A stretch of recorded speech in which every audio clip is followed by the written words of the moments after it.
You want me to put that on my Tudor?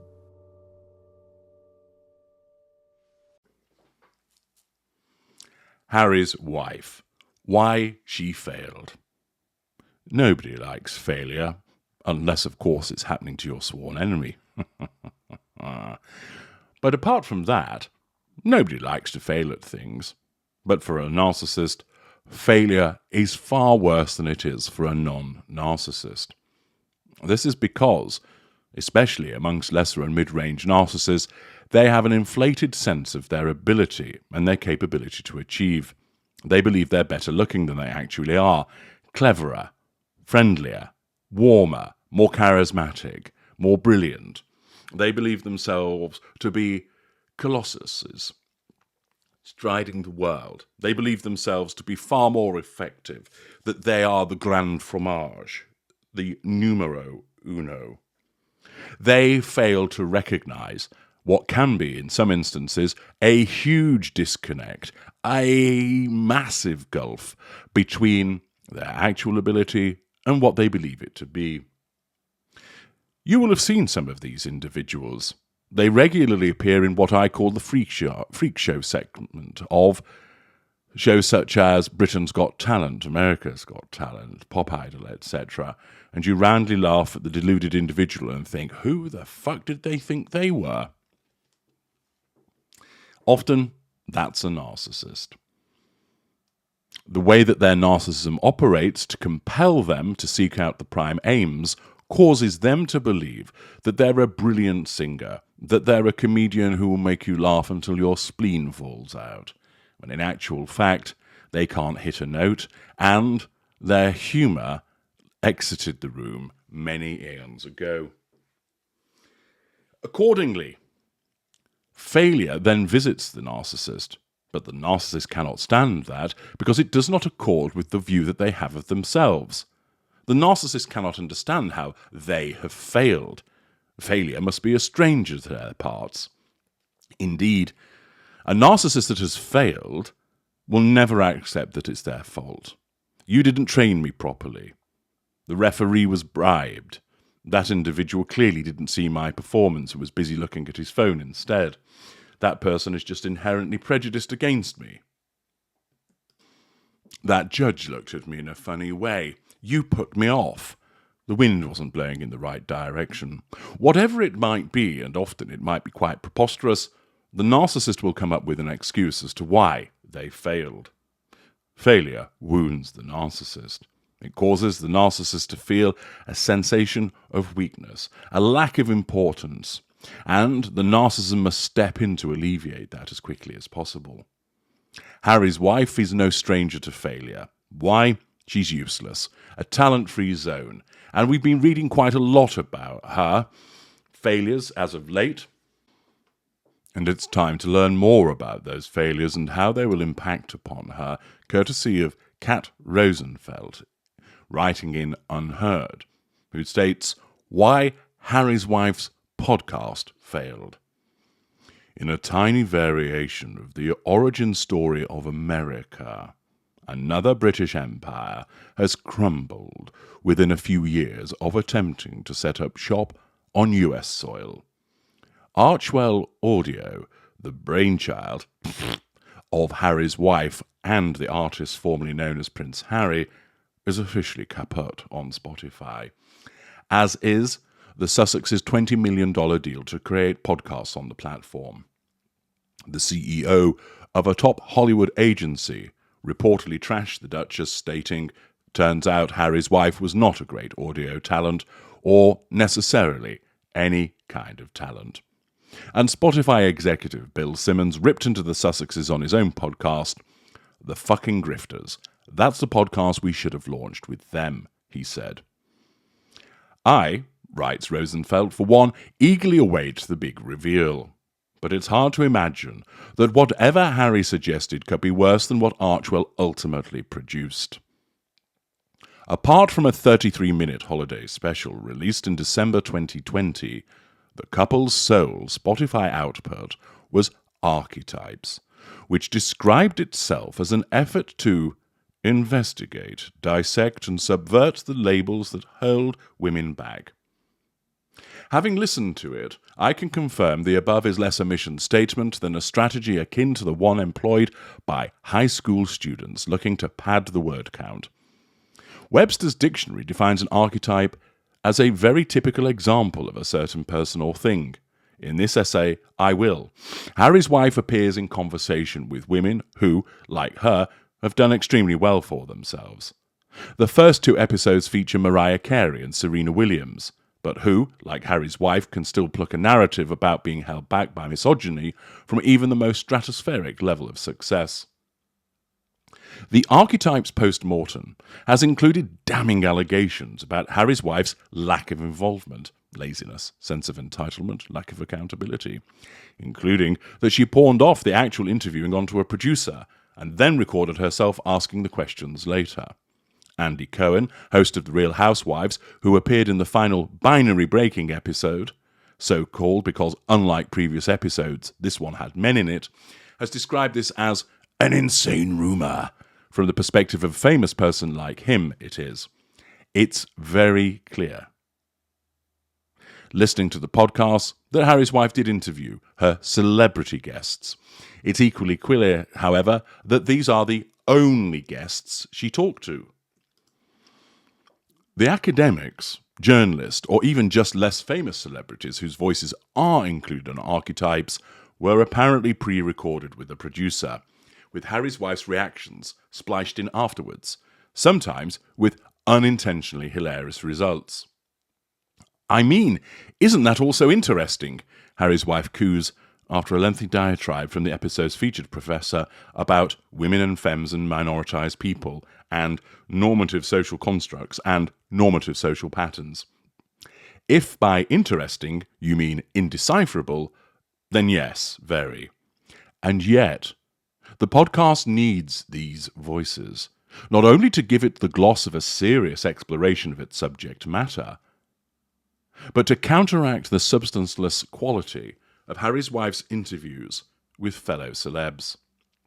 Of course, Harry's wife is very busy and important and not obligated to talk to anyone she doesn't want to.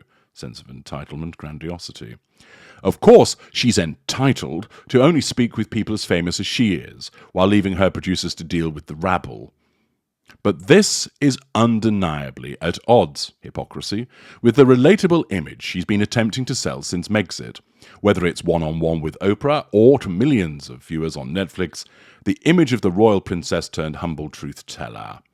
Harry's wife, who lest we forget started out as an actor, is not so much an engaged host as playing the role of one.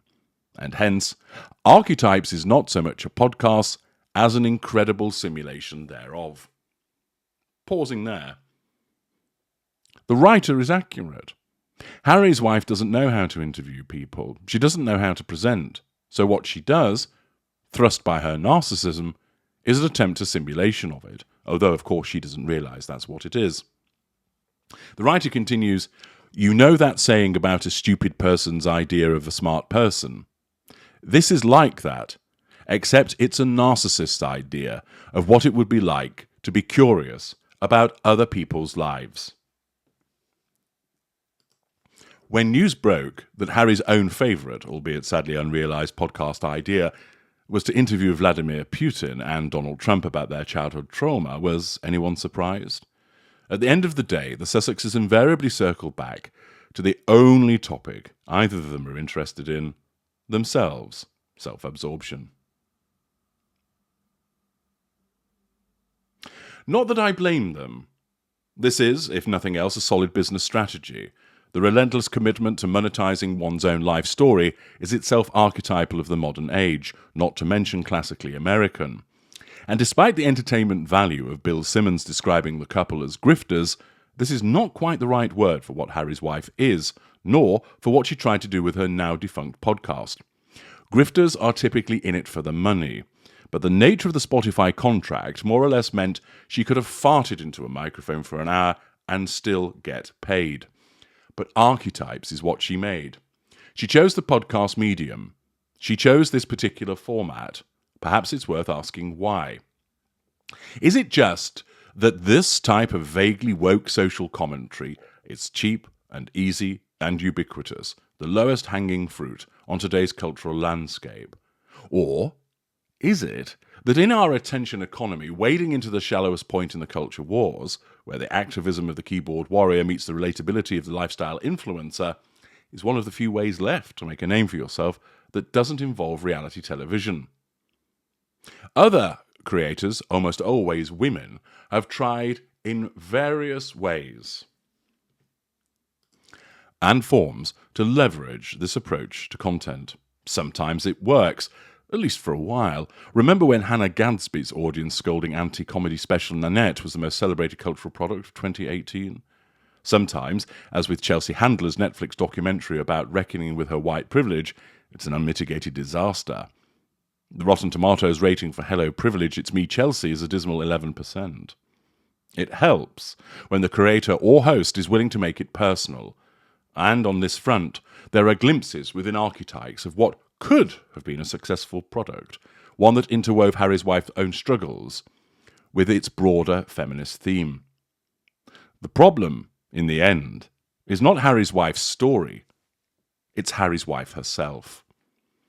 A hallmark of the best podcasts and what is sorely missing from archetypes is a sense of intimacy. Pausing there. This is unsurprising. Lacking emotional empathy and not being a sophisticated narcissist, Harry's wife is unable to emulate it with any degree of credibility. The content of an enjoyable podcast is often secondary to the connection you feel with it. Whether it's a sense of sitting in on a lecture from an expert who is passionately obsessed with his subject, as in My Favourite Murder or The Rest is History, or of hearing a conversation between interesting people who are also interested in each other. And again, Harry's wife isn't actually interested in anybody other than herself, as in Blocked and Reported or The Unspeakable. To be clear, archetypes failed not for lack of trying. Harry's wife dutifully mimics, which of course as a narcissist is what she's skilled at, the format of others. Better podcasts, leaning into the microphone and addressing the audience in a direct confessional tone. But these moments are so obviously scripted, in the sense that a practice actress with a trained voice is reading lines off a page, that they ring hollow. And of course, let us not forget, she is a narcissist and lacking emotional empathy is incapable of making it seem genuine. The overall impression is of somebody who knows all the words but can't hear the music, a person more concerned with image than connection. That is an excellent way of summing up the nature of the narcissist. A person more concerned with how they look than connecting with people. A woman who wants to present herself as relatable while speaking only to people as famous as she is. Hypocrisy. It's ironic, for someone who fled the United Kingdom to escape the constraints of a highly managed life, she seems more boxed in than ever. There's an interesting moment in the final episode when Harry's wife laughingly declines Andy Cohen's offer to develop a Real Housewives-style series just for her. It's interesting because in some ways this does actually seem to be what she wants, to be the simultaneous hero, author and star of her own life story, reclaiming her narrative in the manner of a Kim Kardashian or a Paris Hilton, also a guest on Archetypes.